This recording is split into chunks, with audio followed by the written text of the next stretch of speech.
First, your reaction as soon as you saw this video to the violence on the streets of the city that you want to lead. Yeah, well, there's two ways you can look at that. The entire nation saw these images, and obviously there is shock, there's disbelief, there's horror in the reactions of it. But then I'm looking at it from somebody that lives 6 blocks away from the incident. And the reality of it is that for the people that live in the downtown area, these images aren't just shocking, but they're also a reminder of what we've had to go through with rising crime throughout the entire summer. Do you think this was race-related, Corey, or does it speak to a larger problem? Combat the violence. No matter what, no matter how this fight was started and no matter the motives, we should not be seeing violence like what we're seeing on these streets in a major city in America. And so we have to fight it from the root issues. Now, the motivations behind it, I'll tell you this, everybody wants to divide. Everybody wants to say that it's one side or the other. We have to look at the root issue of this, and that's mismanagement. We have this saying that's trickle down incompetence. This incompetence is coming from the top down, and we have to fix it. This Cincinnati brawl is getting crazy and it's heating up. And the Republicans is now starting to use this as a springboard to combat crime. And they're using all kinds of words and signals when they're actually talking about inner city crime, but we know what they're talking about, right? You even got the vice president out now speaking out on this, and he's voicing his opinion on crime and saying families should be able to go outside and go downtown, and which I agree with, right? Which I agree with. But there's many things and ways that they could have combat inner city crime, and they failed to do it because their only remedy is to put you away forever, lock you away. Right? We know what's going on. We know how we understand as Black Americans, we have a reparations argument of repairing our people. We know that we got people that's mouthpieces for us that don't represent us. Our communities are misrepresented still in 2025. So now it makes it easy for the vice president and other people to come out and speak out against us, right? Now, in that video, we know that those W folks was going around kicking cars, talking trash to people, saying racial slurs, and they got the video of the Black people trying to push them away, right? It's funny how these W people and the vice president ain't mentioning that. All they talking about is what happened after the fact, because we're not allowed to defend ourselves. So you saw the image of the man running for running for the mayor of Cincinnati. He wanted to be real careful because he knows that Cincinnati has a large Black population and he doesn't want to offend his Black voters, right? But at the same time, he also agreed and echoes the sentiments of J.D. Vance, right? He knows this. And they saw the full video. They know what happened. But if it's going to be a hate crime, why was those W folks around there messing with those black people, right? So now everybody upset because they keep talking about the image of the W woman being knocked out, but it wouldn't have never happened. It would have never happened had you guys would engage with those folks. So let's look at what J.D. Vance had to say in regards to this situation. Check it out. What I saw, and I haven't seen the full context, but what I saw is a mob of lawless thugs beating up on an innocent person, and it's disgusting. And I hope every single one of those people who engage in violence is prosecuted to the full extent of the law.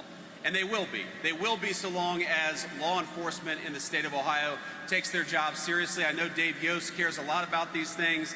But yeah, I actually, you're right. Bernie did send me a clip of this, and we talked a little bit about it. I don't know the full context. I don't know how the fight started.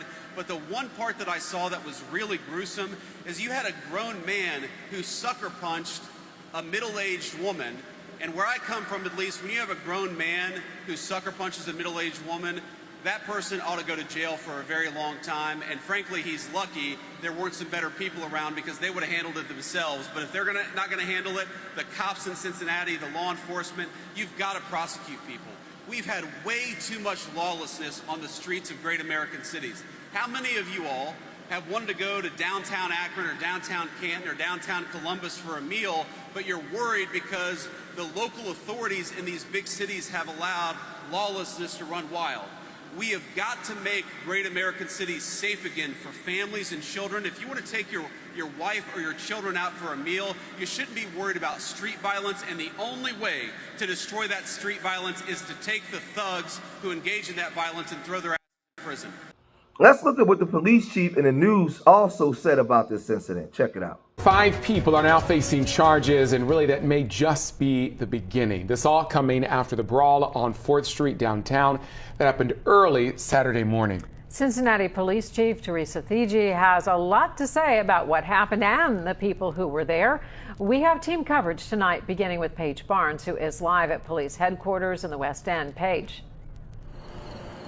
Guys, there was only one person who called 911, but police made it to the scene in 6 minutes. But by then, the only people left were the victims. Cincinnati Police Chief Teresa Thigi hints there is more to the fight. Scene does not depict the entire incident. That is one version of what occurred. Thigi wouldn't share. Criminal defense attorney Jay Clark says it's crucial. That was a pretty significant blow that knocked her down. And I would think if you were inclined to defend yourself against something like that, you'd be able to use that much force, if not more, to defend yourself. But that's also the point of knowing what happened in the beginning. You look at it also, there were a lot of people who were trying to get people to stop. There's probably, I counted, I think 3 or 4 trying to back people off.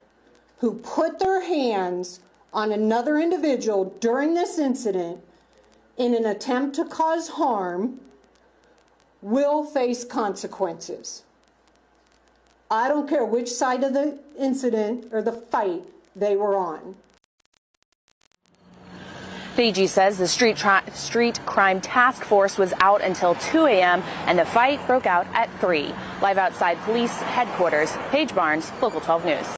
So we know JD Vance is a racist, and he's referring to these people as thugs and street criminals and crime. So when he's saying that, who are they saying creating is the street criminals and crime, right? They're talking about black folks, right? And they often use the term where we make up 13% of the population, but we represent almost more than half in prison. But what they don't tell you is we also represent 51% of all exonerations are being wrongfully incarcerated, right?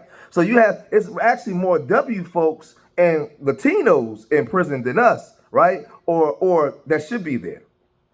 We represent 51% of exonerations. They don't want to tell you that. They paint this picture of black people in the black community, and they want to springboard the same thing they did in the 80s and the 90s with the 86, with the 82, 84, 86. 88 and then 94 crime bill. They did the same thing, and they got the black clergy and black people to sign off on this stuff, right? So they're going to plaster this all over, but they're not going to tell you what them W folks did to actually create the incident that happened. So now when you slap me or you're harassing me, now you're going to tell me how I'm supposed to respond, right? So Tariq Nasheed, he also saw this, and he came to social media and he said this. There's a video, there was an altercation, and the right wingers, they show a certain part of the clip. They show black folks whooping down on some white people. And boy, they try to spin the narrative. Oh God, a white couple, an innocent white couple was jumped by a mob of blacks after the Cincinnati Jazz Fest. They kept saying that. They kept framing it like these innocent, random white people just got jumped on by some mean, racist blacks. And they were circulating this around all of the Charlie Kirks and all of them, all of the suspected white supremacists online. They just been having a field day. Excuse me. And I knew something was up because the way they were getting whooped on, I'm like, there's something else to it. There's something else to it. And sure enough, there was. I got the real footage, and what really happened, these white guys were, I think, somewhere downtown Cincinnati, and y'all heard me talk about Cincinnati before. Cincinnati is a city full of foundational Black Americans. Cincinnati has always been a city that's always been with the shit. Those are the black folks you don't really want to mess around with. I done said this a million times. I rock with Cincinnati. They brought me out for a lecture years ago. I had a ball out there. I love Cincinnati. Those are some real, for real, stomp down FBAs out there that you don't really want to fuck around with, to keep it a bean. And remember, recently, there was a group of white supremacists who tried to go to a black neighborhood to do a little march, and they got ran off the block by the brothers and sisters out there. They ran their ass smooth off the block. But what happened was these white dudes were basically instigating. They went into a crowd of black folks downtown Cincinnati, threatening to fight random black guys. And a lot of people were ignoring them. And from what I've seen on one of the early videos of the initial altercation, these white guys were Russian. From what I understand, somebody said, "Yeah, these Russians, so these were some Russian white dudes threatening to fight random black people."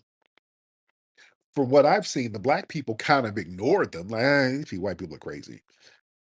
But the white folks kept arguing with black folks. One of the white dudes hauled off and slapped a black man in the face. I'm like, what the hell?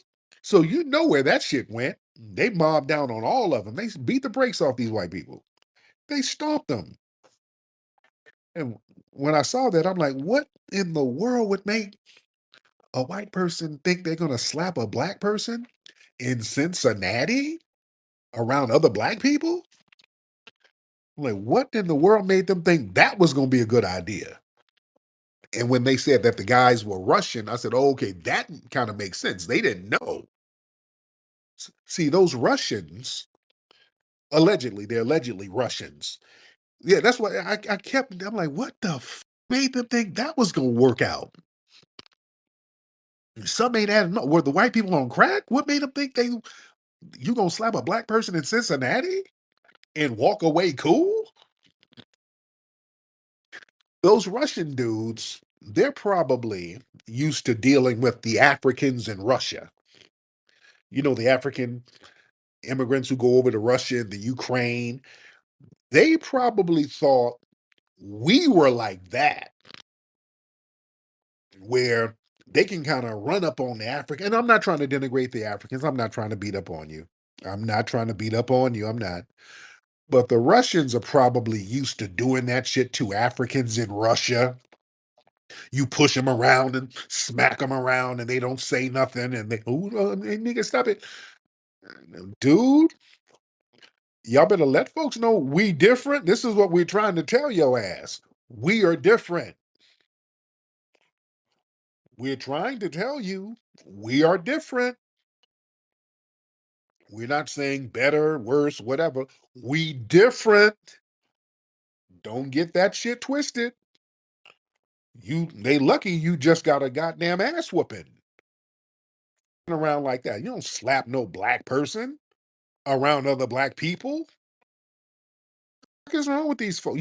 They should have your American white buddy should have pulled you to the side and talked to you and gave you a heads up. Like, oh, them, no, you don't want to do that. But they got whooped on heavily. And here's the thing. And then one white woman got knocked out. They were like, oh, they shouldn't have knocked the white woman out. But she was out there trying to put hands on people too. And then they laid her down. So they were laying these people down. And folks are still talking about, well, it doesn't matter who started it. The blacks went overboard. Man, it's always us going overboard when we defend ourselves. Now I'm gonna say this, right? Because we ain't got no friends. But then even amongst us, we ain't got no friends. Now, they locked up 5 people. I'm very interested to see, forget white folks, W folks, forget our black elites. Across social media, we say that we the grassroots and we've been effectively creating change, right? I ain't got to call no names, but a lot of you black YouTubers with you large platforms, if you don't use your platforms to every day get out here and protect these 5 people that's been arrested, when you see the vice president right now speaking out against them, we ain't, listen, I'm telling you, I'm gonna be honest, I don't want to hear that black first stuff. I don't want to hear the FBA stuff. I don't want to hear that pro-black stuff. I don't want to hear, even if you're Pan-African, I don't want to hear Pan-African. I don't want to hear the black church. I don't want to hear the Moors. I don't want to hear the Israelite stuff. I don't want to hear the Kemetic stuff. I don't want to hear none of that stuff that we can latch on to talk about for some type of empowerment, right? I don't want to hear the black Indian stuff. If you guys don't use your platform to get out in front of this and protect these people, After we clearly can see and understand and know what happened, we just gonna make a video and then go on to the next story while these people get destroyed? Because now the president's office has gotten, and they're gonna use this to combat urban crime and calling us thugs, and they gotta be harder on crime. So they're gonna use them as the example. So I'm calling everybody out. Everybody should be, if we're the grassroots, then the grassroots should be protecting them. Right or wrong, weak or strong. We should be speaking out, and we should be the mouthpiece for them. Not one video and then we move on. And then we move on. And then we watch them get 100 years, but then y'all come around and keep talking this grassroots, black first. Yeah, I'm black first, I'm grassroots. But how far are we willing to take this? Because if they can do this to them, who's next? Next week, you watching me, you might have an encounter with some W folks. You might have a problem where it might escalate into something bigger than what you expected. And now you need the support of your people, but they'll make a video to make money off of it, but they're not going to go all the way through to support you like other groups do. See the W society, the W people, they're going to push this all the way through. They want to hate crime. They want these people put under the jail. That's what they want. And they're going to follow this through. How far are we going to follow it? That's the question that I'm asking. Right? And I'm passionate about this because I should be. Because my people's lives are at stake. I should be passionate. Foundational Black Americans' lives are at stake here. So I want to know how far foundational Black Americans are willing to take this. The world is watching. Listen, the world is watching us. We say we FBA, then how far are we willing to stick together to make people respect us? Huh? How far are we willing to go? Because right now, the Most High has opened it up. The door is open for us to walk right in this and say, we ain't having it. JD Vance, we're not having it. You ain't going to do this to them. No, sir. We got the video. Are we willing to raise money to make sure they got the proper attorneys and everything? Because you notice whenever there's something like this go on, as Black, we're always guilty, we're always wrong, and they're always right. Because they're W and they say so.